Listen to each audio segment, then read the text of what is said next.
Edge is back, fit and healthy, and he is going to be in the Royal Rumble this Sunday. We're going to talk about Edge's segment in just a bit. Stay tuned. This is your Raw review.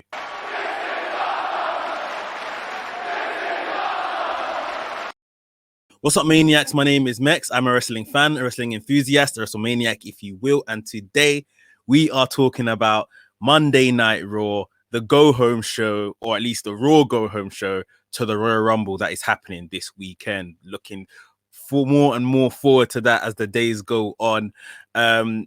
Edge is back, and he was back on our screens with a message for the Royal Rumble. We also saw Drew McIntyre back and Goldberg as well, and I'm going to jump into that in just a second, so stay tuned. And if you didn't know, right here at WrestleManiac UK, I discuss everything that is WWE and AEW. So if this sounds like the place for you, make sure you hit the subscribe button and make sure you hit the notification bell so you get notified every time I drop a new video. Ladies and gentlemen, without further ado, let's get into the review.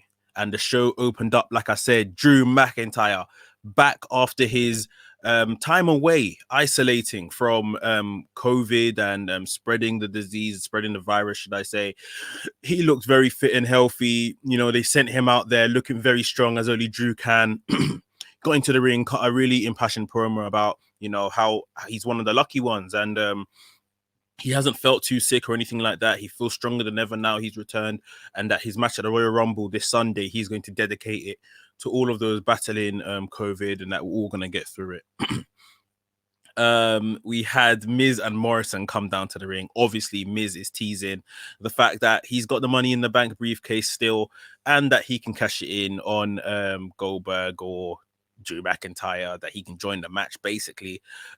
These two being clowns as per, no surprise here, which is really sad because we saw a bit more of them later on in the night, and it's just what they could do with, you know, these guys individually or even together. But this clown role that they have for them is just not good, man. It's not good. It's quite irritating, to be honest. Following those two coming out and making up a whole heap of noise, we had Goldberg come out. Goldberg, mic in hand, got into the ring. He told Drew, very short, very bluntly, me, you, this Sunday, you're next. Really good.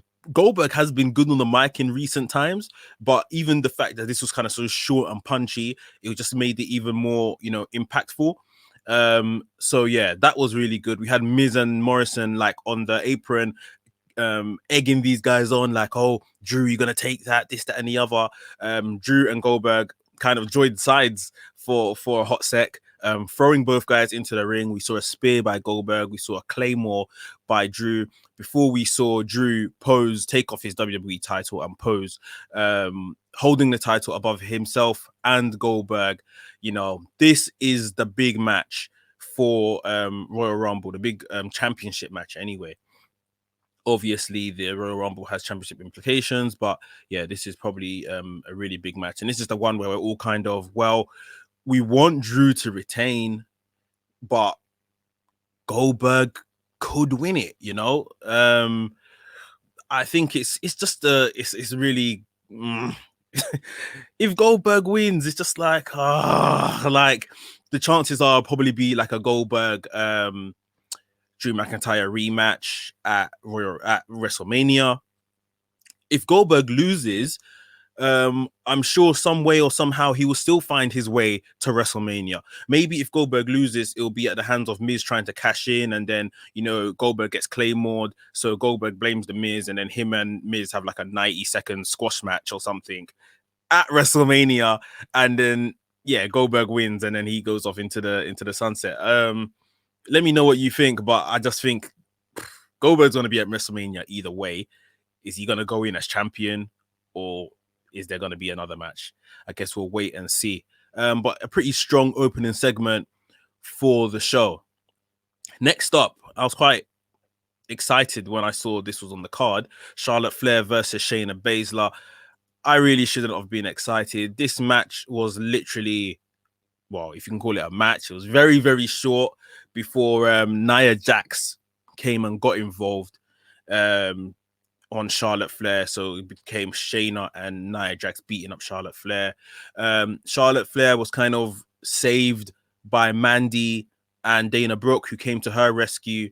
And then Lacey Evans came out of nowhere to attack Charlotte Flair. And we had all the women named going at it in the ring. So obviously from here, you know what's coming. We got a 6-woman tag match. Charlotte, Mandy, and Dana versus Lacey Evans, Shayna Baszler, and Nia Jax. Now, partway through this match, there was Shayna and Charlotte Flair in the ring.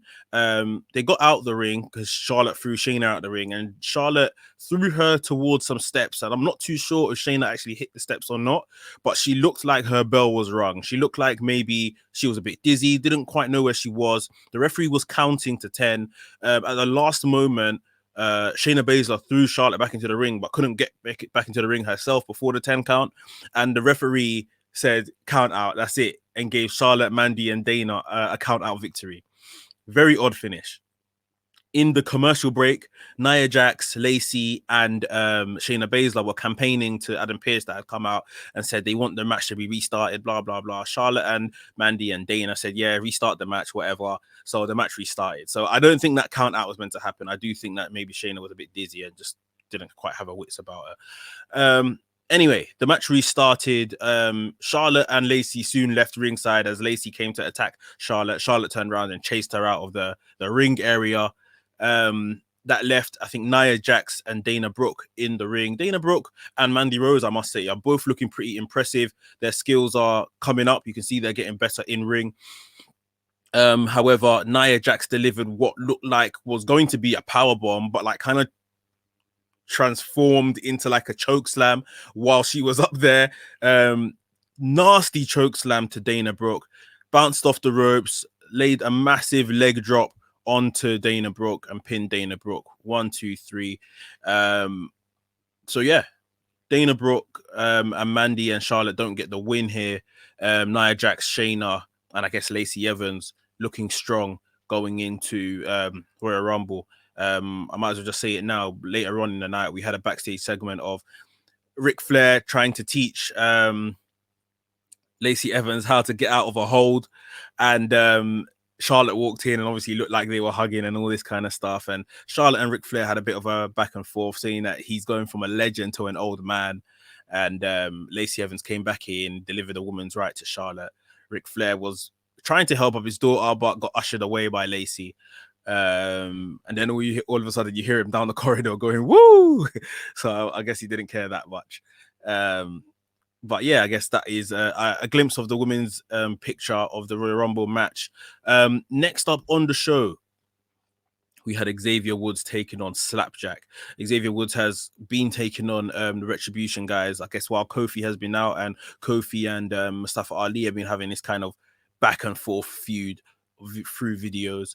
In recent weeks, Xavier Woods has lost to T-Bar. He's lost to Mace. I wasn't expecting him to lose to Slapjack today, and he didn't. He put on him and Slapjack put on a really decent match, and he won with a pretty terrific looking what's that move called? Shining Wizard, right at the end of the match. But of course, Retribution lurking as Xavier Woods got out the ring. T-Bar dropped him with a big boot, got him back into the ring. They all held him up. Mustafa Ali acted as if he was going to hit Xavier Woods with a steel chair. That never happened. And he sat down on a chair instead and said, that he's going to enter the Royal Rumble, basically. So Mustafa Ali probably going to be the Retribution representative in the Royal Rumble. Look forward to that. We can probably get some cool spots. He'll probably take some of the Kofi spots, knowing that Kofi's not going to be in the Rumble this year. So yeah, that was it was a pretty decent segment, and it is looking like we get a Kofi Mustafa Ali match somewhere down the road.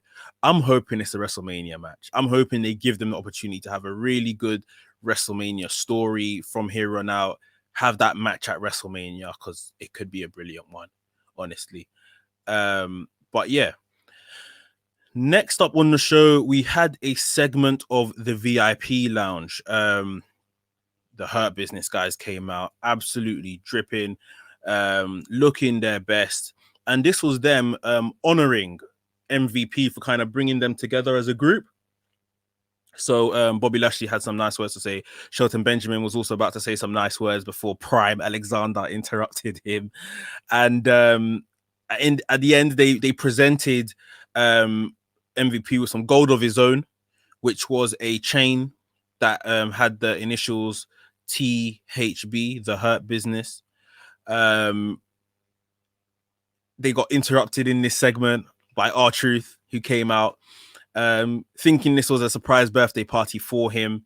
He thought that the chain was for him. The chain then standing for Truth, happy birthday. R-Truth he's a clown. He's a real clown, not what Miz and Morrison are doing.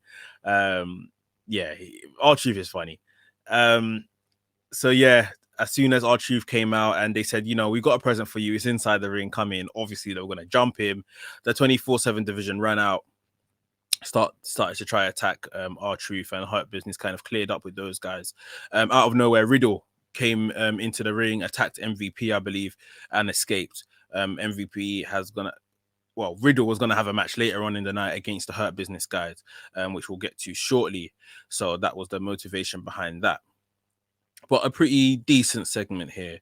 Again, I'm not so sure with all the kind of teasing of the split and the arguments between Cedric and Shelton. I just think it's too early. I don't mind if this happens, and I want Cedric Alexander to be the breakout star of this group, but I just think it's too early. And if they're not going to pull the trigger, how are they going to move this along? Because this bickering and stuff can't be happening every week without it kind of diversifying itself some way, somehow.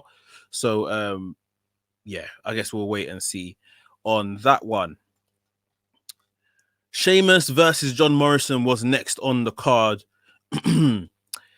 Really good match. This reminds me of their matches of old from, like that whole 2010, 2011 maybe times. Hard hitting, good chemistry between these guys. Sheamus, he had his knee worked over for the entire match. Still came out with a win. I believe he won with a white noise. Miz was ringside. Miz said, no, that is not how this is ending. That's not how this is going down. He basically challenged Sheamus to a handicap match. So Miz and Morrison versus Sheamus. Sheamus, of course, the brawler, the fighter. Never wanted to turn down a fight. He accepted the challenge. And still, Sheamus looked like he could overpower these two. And this is what I'm talking about, the booking of these guys. I've just done a video on my channel, top 5 Intercontinental Champions. And I believe Miz should have been in that in that conversation. He didn't quite make the list. You guys should check it out. It's a great video. But those times, 2016 especially, Miz was such a serious character. And I was thinking, this we might be looking at a candidate for another WWE run for Miz at that time. Him and John Morrison are just jokes, man. They entered a handicap match, just about won it. Miz got a skull crushing finale on Sheamus to pin him. I guess that makes him look a bit strong with the briefcase going into the Rumble, but it's really clutching at straws here.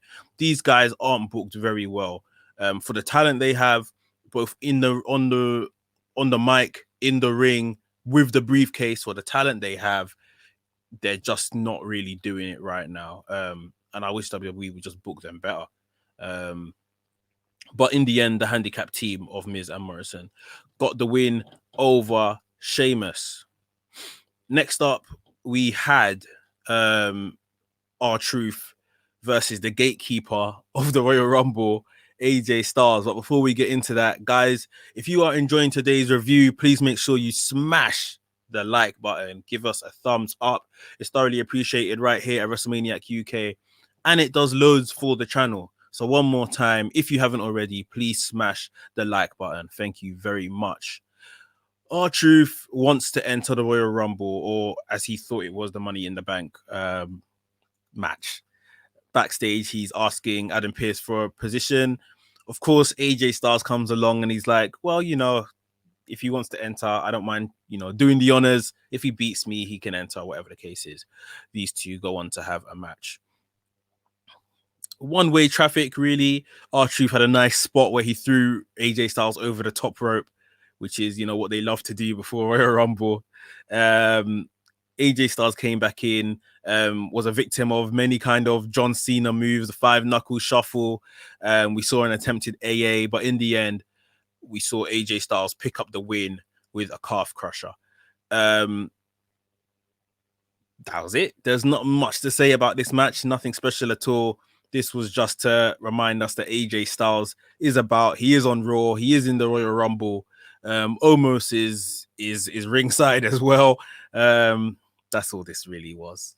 Just to kind of put over AJ a bit more, if ever in doubt, how brilliant AJ Styles is. I'm going to mention at this point, Edge. He was back on TV. The first time we've seen him since his injury, I think in the summer or so. Edge declared himself for the Royal Rumble. He said that, 2010, he won the belt, lost it the next night because of injury. He's got to go back for it. He never lost it. I'm thinking, all right, mate, yeah, you're a bit clutching at straws here. You lost this belt about 10 years ago now. But it was good to see him. Brilliant promo. Absolutely brilliant promo. You completely sold it on why you should be looking forward to seeing Edge back. Could Edge win the Rumble? I don't know. I think Edge would be perfectly suited to have a spin-off feud going into WrestleMania with AJ Styles. Randy Orton looks like he's busy with The Fiend right now, so maybe not him. But I think we could see maybe AJ Styles versus Edge. Or someone else of that kind of ilk. That could be a really good match going into Mania. Again, Edge is another person. It probably doesn't matter what happens for him at Rumble. He will be on the Mania card, just like Goldberg. So, yeah, it is very, very interesting going into that Rumble. But Edge, brilliant promo. We had another kind of recap backstage as well of Randy Orton with his mask from last week and talking about his burns and getting burnt, etc., etc. And then we had Alexa's Playground. We had a segment backstage of that. Again, she was doing a bit of recapping of what had happened and, telling The Fiend, oh, it was so great, what we done to Randy Orton, etc., etc. She can't wait for The Fiend to be back. And that she's got obviously building to her match with Asuka on the night. It's going to be a massive match and she wants a new toy, i.e. the WWE Raw Women's Championship. So good promo work there by Edge and Alexa. Randy Orton's one was just more or less a recap package of what we had saw the week before.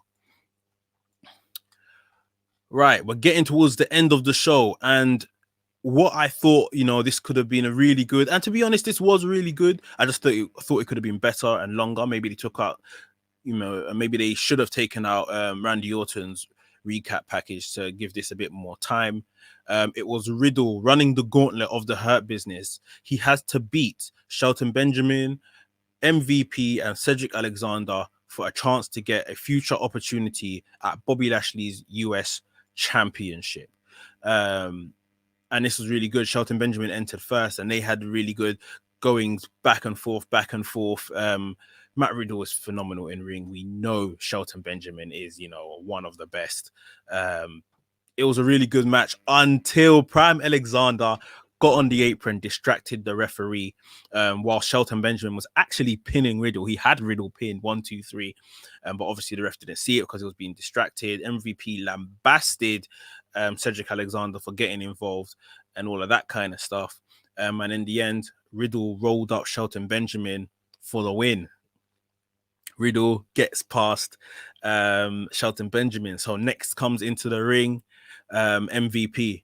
He immediately puts MVP in like some type of leg hook submission move where MVP has no choice but to tap out instantly. So 2 members of the Hurt Business gone, 1 remaining, and that was Cedric Alexander, Prime Alexander, and these 2 had a barn burn of a match. It was so good. Again, Cedric Alexander, one of the best performers on Raw today, just in terms of ability, what he can do in the ring is absolutely crazy. Riddle, you just spoke of as well, really good moves, transitions, strikes from these guys. Really believable fight. Cedric Alexander still kind of toying as well with Riddle at times when he could have put him away, bringing over that cocky, that arrogant side that he's developed. And in the end, again, that costed him. Riddle done some like amazing kind of move where he just kind of climbed up Cedric Alexander and then rolled him up and got the win.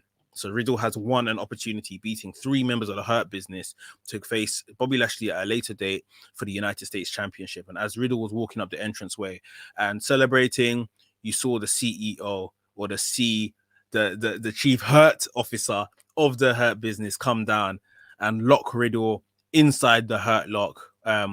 Didn't let him go for quite a while, threw him into the barricade, and the Hurt Business walked off. So yeah, I think this should probably be a Royal Rumble match, a match at the Royal Rumble pay-per-view. It doesn't sound like that's what's going to happen. They said it'll be further down the line, but yeah, I it kind of concerns me that Hurt Business don't seem concerned with winning the WWE Championship. Like, for me, that should be something they're looking to bring into the ranks. Whether it's Bobby Lashley that's going for it, which he might be kind of doing through the Royal Rumble, but maybe bringing someone in there. Keith Lee we spoke of before about, maybe coming to win that championship. I don't know, but I think that should be their focus, to kind of complete everything and really round off the Hurt Business. Let me know what you think about that down below in the comments. But last but not least, we had the Raw Women's Championship match. Asuka versus Alexa Bliss. Alexa Bliss obviously beat Asuka last week in a non-title bout. I guess that's what gave Alexa Bliss the title match this week. She comes down to the ring all cheerful and stuff, like her regular self, or her regular fiend-infected self, should I say. Her and Asuka go at it. There's a kind of funny part in the middle of this where all of a sudden Alexa Bliss is on, riding like a donkey play toy inside the middle of the ring. Asuka's freaked out from the jump of this whole match, to be honest. You can see it on her face. She sold it really well. Halfway through this match, you see Alexa Bliss go into the corner and transform into old Alexa Bliss. And I'm talking like goddess Alexa Bliss with a different gear and everything. And it's just kind of, it's really weird. Like, I thought when I saw that, maybe the Fiend has like released her from his shackles and he's using that power to absorb himself into, I don't know, this kind of new evolution of the Fiend.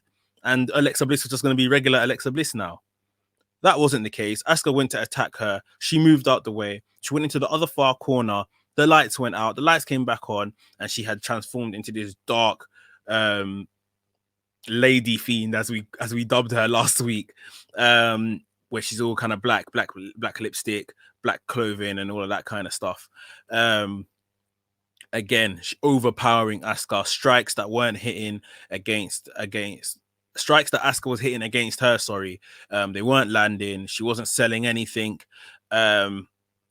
She had Asuka in a headlock, and all of a sudden, you see unmasked Randy Orton standing behind Alexa Bliss. Alexa Bliss feels the presence. She turns around and she gets an RKO for her troubles. Nice little spot there. It's always funny when I'm not inciting violence on women or anything like that, but it's always funny when you see RKOs given to the likes of Alexa Bliss at this point, Beth Phoenix in the past, Nia Jax in the past.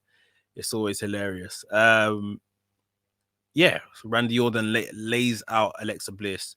So going into the Rumble, I said this quite a few weeks ago.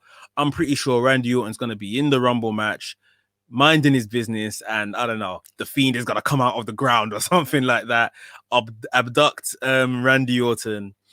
And yeah, that's probably the direction we're going to go in for WrestleMania with those two. decent way to end the match. I wasn't trying to see Asuka lose her championship to this possessed Alexa Bliss. I don't think that would have done any good for the title or Alexa Bliss, because we've seen something similar with the Fiend winning the championship. So I'm happy that didn't happen, but we still need to give Asuka something serious to sink her teeth into, please. Guys, that was the Raw Go Home show to the Royal Rumble. Who is gonna win this thing, especially the men's rumble, man? It's becoming absolutely crazy to try to predict, but especially with this TV deal. I mean, I'm not going to spend time talking about it today, but obviously we've heard the news about the Peacock TV deal. That is surely going to affect Royal Rumble winners, WrestleMania matches, because that is a massive deal. Anyone that they might have penciled in to possibly win the Rumble might just be changed now, because they need big names. Big names. And I'm going to throw a name into the hat before we leave here. I'm talking Brock Lesnar, big names, you know. Guys, that was your Raw review. Please hit the like button if you enjoyed the video. And if you're new to the channel, welcome to the channel. Subscribe to the channel and hit the notification bell so you get notified each and every time I drop a new video. WrestleManiac UK signing out, and I'll see you